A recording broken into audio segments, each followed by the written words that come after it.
We are on our final Game Changer Award of the evening. It is being presented to an absolute legend and icon in the industry. Her work in over 40 world-renowned film and television projects have truly paved the way for generations of Asian and Asian American actors. Here to present this final award of the evening is the writer, director, and producer of one of the most heartfelt films this year, Dìdi, which won the U.S. Dramatic Audience Award and Special Jury Prize for Best Ensemble Cast at Sundance this year.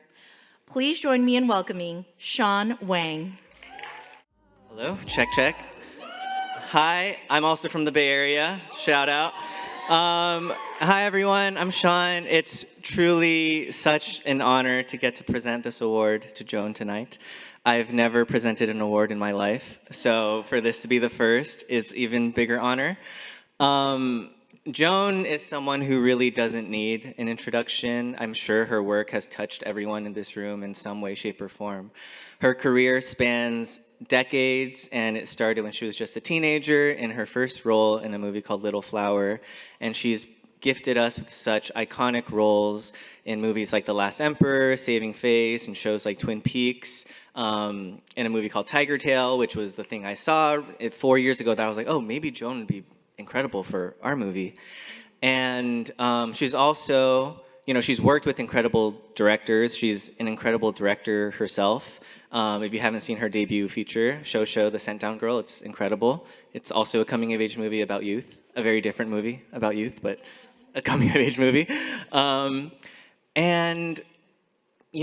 She was introduced as a legend and an icon, and I can't think of two better words to, describe Joan. And I think a lot of people now who have seen our movie, now that the movie's out, they always say to me, how did you get Joan Chen to be in your movie? And I'm always like, I don't know, I sent her the script. And I wrote her a letter. And they're like, what was in the letter? And the letter starts with, hi, I'm Sean. I'm a 28-year-old filmmaker at the time. And Dìdi is my debut feature film. Which is the worst way to start a letter to Joan Chen, because it's basically saying, hi, I'm a young filmmaker, I've never directed a movie, I don't know what I'm doing. And you've worked with Ang Lee and David Lynch and these incredible directors, and for some reason she kept reading the letter and was, I was luckily sort of gifted with the chance to meet her for a Zoom. And I remember moments before the Zoom, I was so nervous because I was like, oh, this is my one chance to maybe get Joan to be in our movie. And I just remember feeling really nervous. I was like, the stakes feel really high. And I remember she signed onto the Zoom and it just said Joan Chen. I was like, oh, shit. And I kind of froze. And then immediately I heard this voice that was so confident, but also gentle and kind and nurturing. And I just hear the words, hi, I'm so sorry. How do I turn on my camera? And I was just like, you just gotta click that button at the bottom. And she was like, I can't figure it out. And I was just like, and we spent 15 to 20 minutes troubleshooting her camera. And I would be like, and this is not good because I didn't have Zoom Pro at the time. So I only had 40 minutes to essentially pitch her my movie. And I was like, dude, this is not going well. And sometimes she'd be like, let me go grab my daughter. And then I would just be sitting there staring at myself. I was like, fuck. And then she comes back, the camera turns on, and I'm like, hi, it's so nice to meet you. And she's like, hi, I'm on vacation. I was like, great, how is it? And we talk about the movie for 15 to 20 minutes, and I just feel this sort of passion and this sort of, this energy of I feel like I've known you my whole life. It's both familiar, but also she's a movie star. And we talk about the movie for 20 minutes, and then the Zoom is like, you're about to get kicked out. And I was like, do you want to jump off the Zoom and get back on? And she goes, no, it's okay. I think we're good here. And the Zoom ends, and I'm like, I don't know if that went very well. But I think, spoiler alert, she did the movie, it went very well. But I think in retrospect, that Zoom probably was the most perfect indication of why Joan was perfect for the role, because it's exactly what my mom would have done. She doesn't, I think my mom turned on the camera, it would be like her forehead, like when you FaceTime your immigrant mom. And Joan plays a character in our movie inspired by my mom and a lot of immigrant moms that I grew up with that are gentle and kind and tender and sensitive and kind of the other side of what I think we're so associated with, like tiger moms. And I think that's what makes Joan so special is that, you know, she's a movie star through and through, but she also knows what it feels like to be an immigrant mom in America, raising 2 kids, because she is an immigrant mom raising 2 kids in America. And it's what I've grown to love about her is that I can stand next to her and be like, oh my God, like I'm standing next to a movie star, but I also am standing next to someone who is so human and relatable, and she's elegant and timeless and larger than life, but also just so deeply empathetic and quietly powerful in her performance in our movie. It's one of the most greatest gifts I've gotten to sort of have in my life, getting to work with Joan on my first movie. Hopefully I get to make more. And, you know, I think, you know, Joan and I got to make a movie about family, and she's really become family to me in the process. And so I'm really, really honored to get to kind of present this award to her. I think there's a video that's gonna play or something. Yeah, Joan, you're amazing. Love you. I don't know my legacy, but I know that I have, I think in a way, trailblazed to make younger Asian actors feel, well, you know, we can do it. You know, she could do it, we could do it. Our next guest is the most popular movie star for 1/4 of the population of the globe. Ladies and gentlemen, please welcome Joan Chen. You have a long career that just the Hollywood part of it alone is almost 40 years. You have worked with an international roster of iconic filmmakers. Bertolucci, David Lynch, Oliver Stone, Ang Lee, Jia Zhangke. And yet you also have a track record of supporting emerging filmmakers. 我要去买菜，你有什么要我带回来的吗？哦。Hi. 你好。Hello. Nice to meet you. Nice to meet you. I'm Chris' mother. Hey, I really like your paintings. Really beautiful. Oh. By the way. Thank you. Yeah. You notice? Yeah, I love the colors and stuff. I paint all myself. That's cool. Yeah, very nice. Why did you say yes to this project? The script, the poignancy, the beauty, the poetry. I also know that I can relate to the part because I am myself an immigrant mother raising 2 American children. But I did have doubt because I am older than this character. In the casting, if something is not right, then it ruins the film. So I told Sean that I really want him to think about it. Yeah. How long did you think about it? 10 seconds. 你知道吗？有的时候，我会坐在这里想啊，我怎么就落到现在这个地步了？那么失败，难道我就一辈子这样了吗？我会想，如果我没有嫁给你爸爸，如果我没有你，没有 Vivian， 我会怎么样呢？可能我会一个人来美国。我已经是一个成功的 artist， 在纽约有自己的 studio。Sometimes I dream.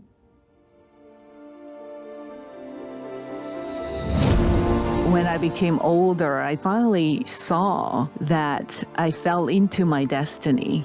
The real fulfillment only comes from the creating itself. So as long as we just continue to do that, I think we'll be fine.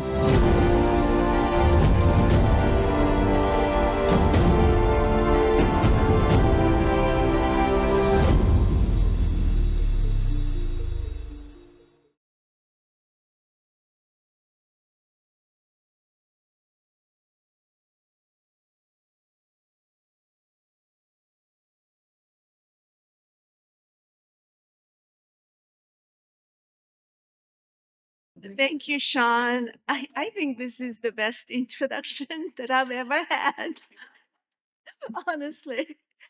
And thank you, Asia Society, for this great honor. I am deeply grateful and humbled. I came to America to study in 1981 at the age of 20, having already won the most prestigious, China's most prestigious Best Actress Award. But I never thought about acting when I arrived in the US because I really hardly saw anybody who looked like me on screen. And so I didn't think about it until one day, a classmate of mine who was a stunt woman, and she told me, she said, acting pays a lot better than my minimum wage job as a restaurant hostess. So that was the main reason I started trying acting again. I remember vividly my first Hollywood experience. I took a long bus ride all the way from Cal State Northridge to the Bessie Lou Agency on Sunset Boulevard. It's like an hour and a half, changing two buses, not realizing that I needed an appointment. In China back then, we would just knock on doors if we wanted to see somebody. And so I got there, and the secretary was there. There was two people in the small office. Said, "Do you have an appointment, Guy Lee?" I didn't know what that was, but I was lucky. Guy wasn't busy. I think he was the only agent there. And the phone obviously wasn't ringing. Not many, they represented all the Asian actors. And back then, the phone wasn't ringing. And so he saw me. I gave him my handwritten resume. And he said, "Where is your headshot?" I said, "What is that?" And he showed me, and then handed me a card of a photographer and said, "Make an appointment, and then come back with your headshot, Best Actress." And so he thought I just made some fantastic tale on my resume. Didn't believe me at all. And so, at that time, I think the Cold War was still on. So Guy had never met anybody from communist China. So it was very, very a different kind of a Chinese image for him. And I tried meetings, auditions, and I got my first role. That was in a small B movie. I played a corpse. I wasn't credited for it, okay, luckily. And then I tried really hard again. I got Miss Taiwan. And this time I got to strut across the stage in high heels. So that was an improvement. As the saying goes, the third time is the charm. And finally, I got a speaking part in a TV series called Mike Hammer. And so, "Would you like some tea, Mr. Hammer?" And that one-liner got me a SAG card. So, so I quit my restaurant job. But sometimes it still felt very insecure. Yeah. Finally, I got my lucky break with when I was cast to play the Empress in Bernardo's The Last Emperor. But